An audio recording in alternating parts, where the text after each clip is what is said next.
You were outside. Maybe on the porch. Maybe in the yard. Maybe just standing near the window with the door open. And you were crying. Not dramatically. The quiet kind.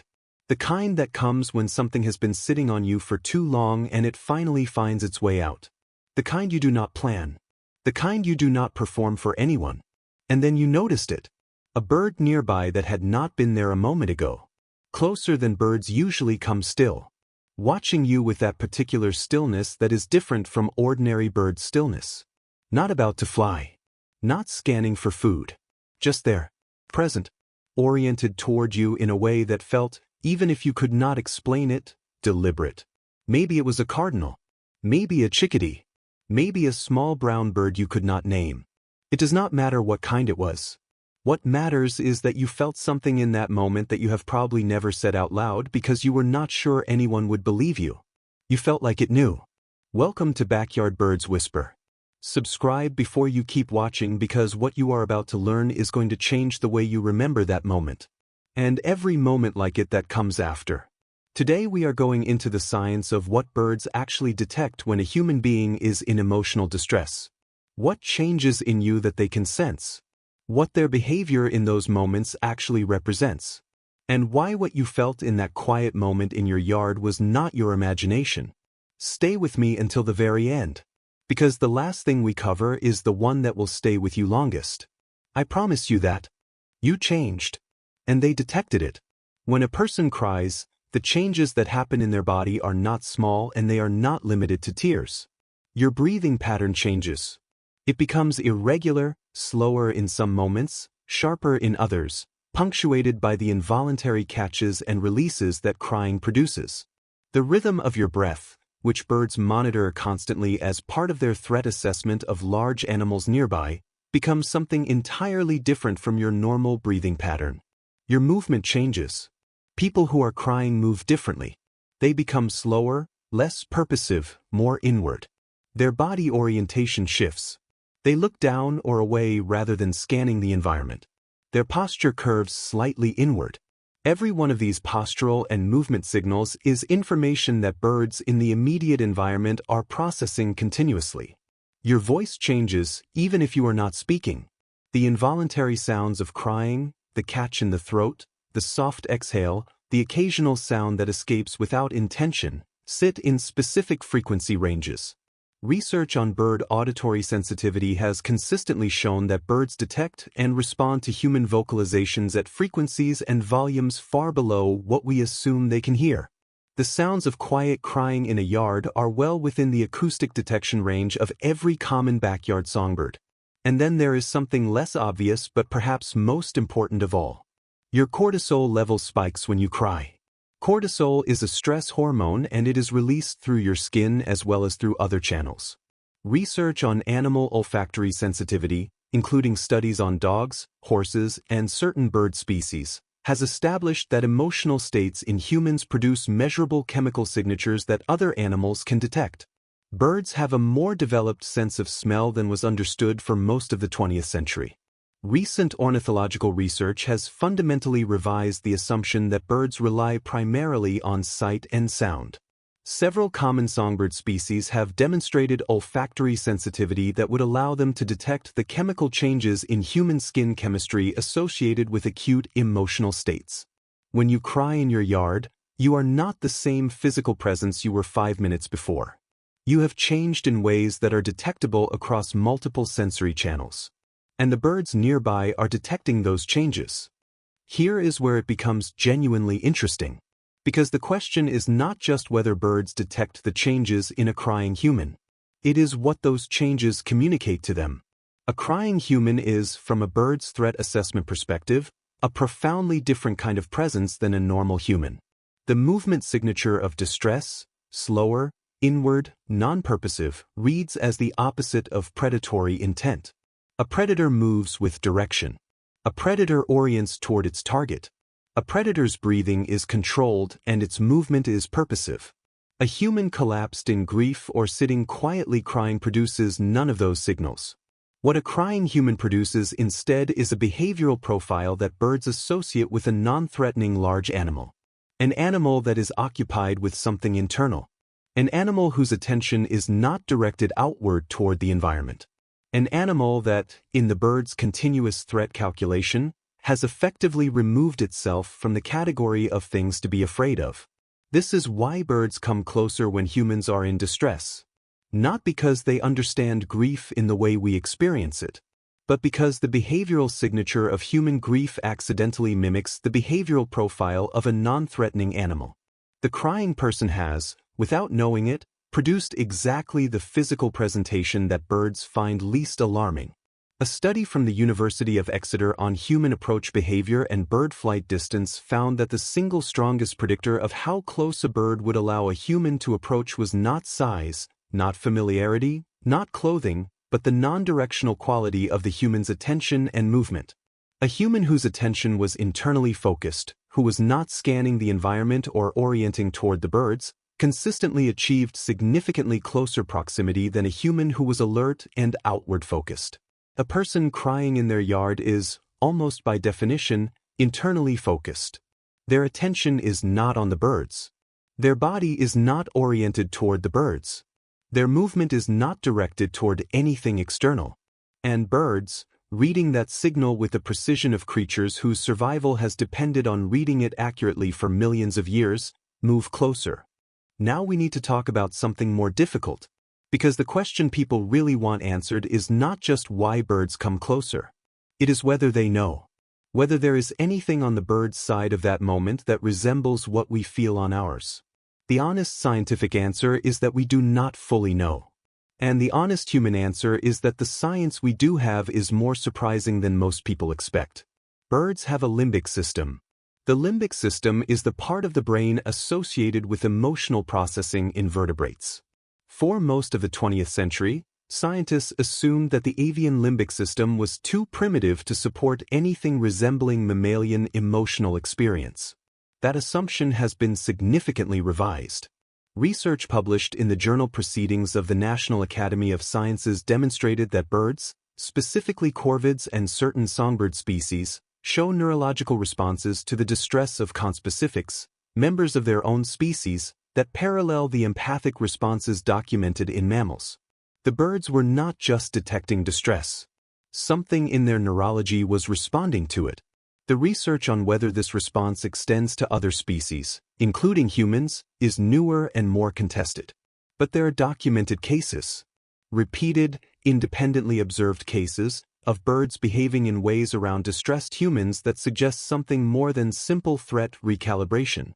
A cardinal that flies to a windowsill where a person has been sitting and crying and produces soft contact calls, the same calls it uses to communicate safety and presence to its mate, is doing something that the purely mechanical threat recalibration explanation does not fully account for. A chickadee that lands on the arm of a person sitting motionless in grief is not doing so because it has run out of other perches. It has made a choice, in the only way a bird makes choices, about where to be. And where it chose to be was next to you. Whether that constitutes something we could call compassion is a question science is not yet equipped to answer definitively.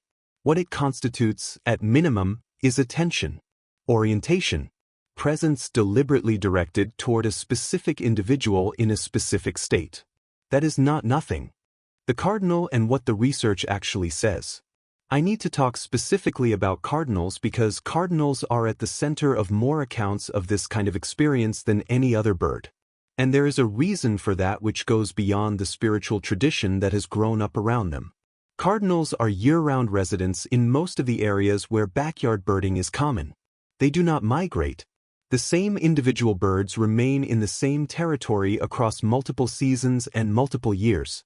The cardinal at your feeder in January may be the same bird that hatched in your neighbor's hedge 3 years ago. You have, without knowing it, been part of each other's daily environment for years. Cardinals are also among the backyard species with the most developed individual recognition capabilities. Research on cardinal pair bonding has shown that cardinals maintain recognition of specific individuals across long time periods and demonstrate behavioral responses to those individuals that are distinct from their responses to unfamiliar birds. If this extends to humans, and the behavioral evidence from long-term backyard observations strongly suggests it does, then the cardinal that comes to you when you are crying is not a random cardinal. In many cases, it is a bird that has been monitoring you, learning your patterns, building a model of your behavior for an extended period. It knows your baseline. It knows what you look like when you are normal, and it can detect when that has changed.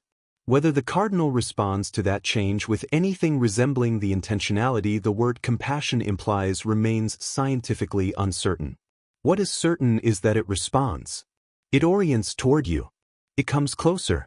In many documented cases, it produces vocalizations it does not typically produce around unfamiliar humans in ordinary states. The red cardinal has become, in American spiritual culture, the bird most associated with the presence of lost loved ones. That tradition did not emerge from nothing. It emerged from the accumulated testimony of millions of people who, in moments of grief, looked up and found a red bird nearby, watching, present, not afraid. Science does not have to call that a miracle to acknowledge that it is real. What other animals do? And why birds are different? Dogs are famous for responding to human emotional distress.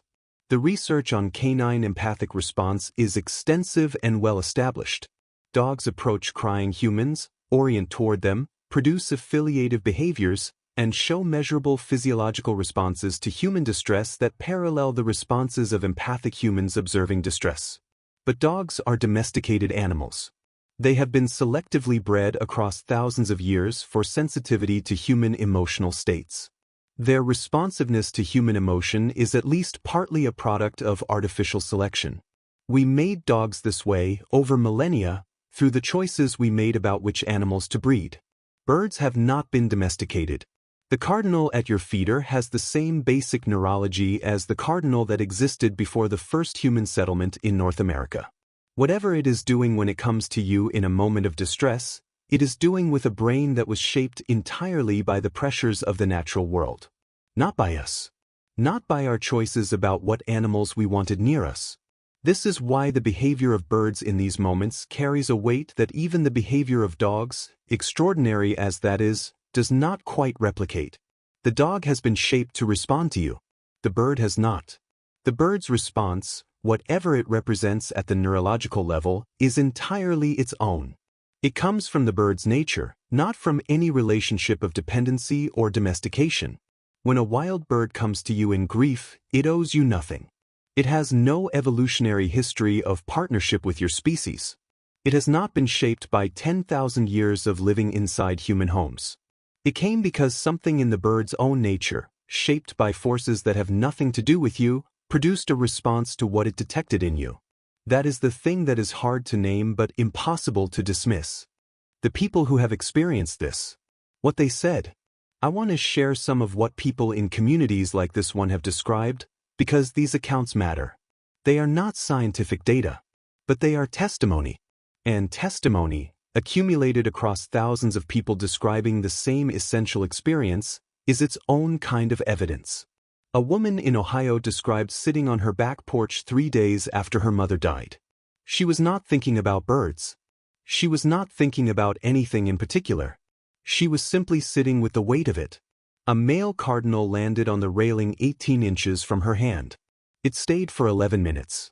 She timed it because at some point she became aware enough of what was happening to look at her watch. It looked at her the entire time. It did not eat. It did not preen. It did not scan the yard.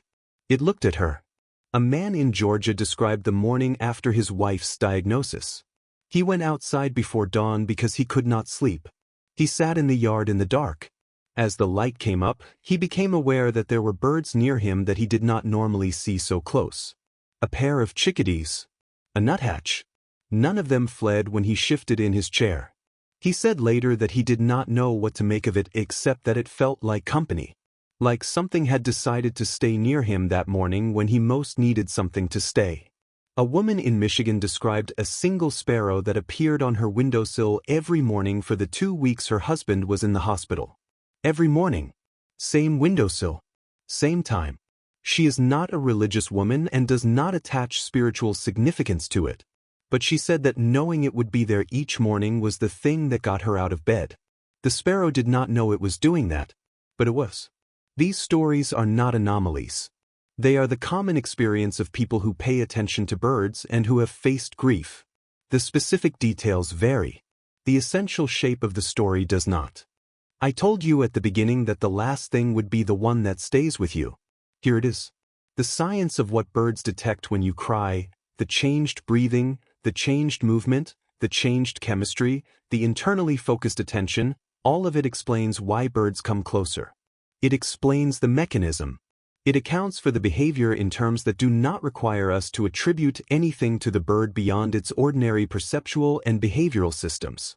And that explanation is real and it is true and it matters. But it does not explain everything. It does not explain why, in those moments, it feels like something. Why the arrival of a bird when you are at your lowest registers as more than a coincidence.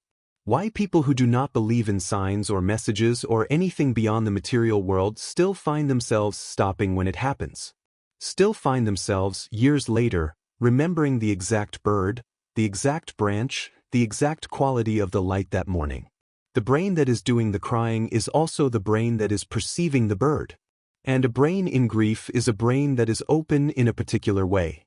The defenses are down. The noise is quieter. The ordinary filtering that keeps us from noticing most of what is around us has been partially suspended by the weight of what we are feeling.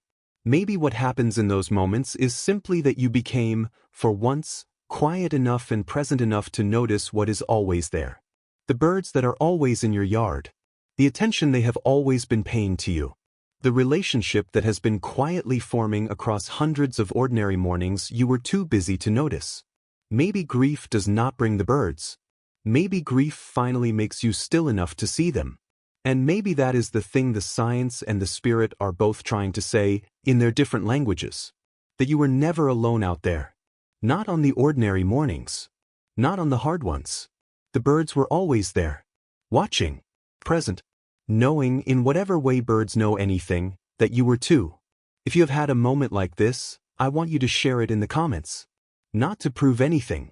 Not to debate what it means. Just to say that it happened. Because every person who reads your story and recognizes themselves in it will feel a little less alone. And if this made you think of someone you have lost, I hope it brought them a little closer for a moment. I will see you in the next one.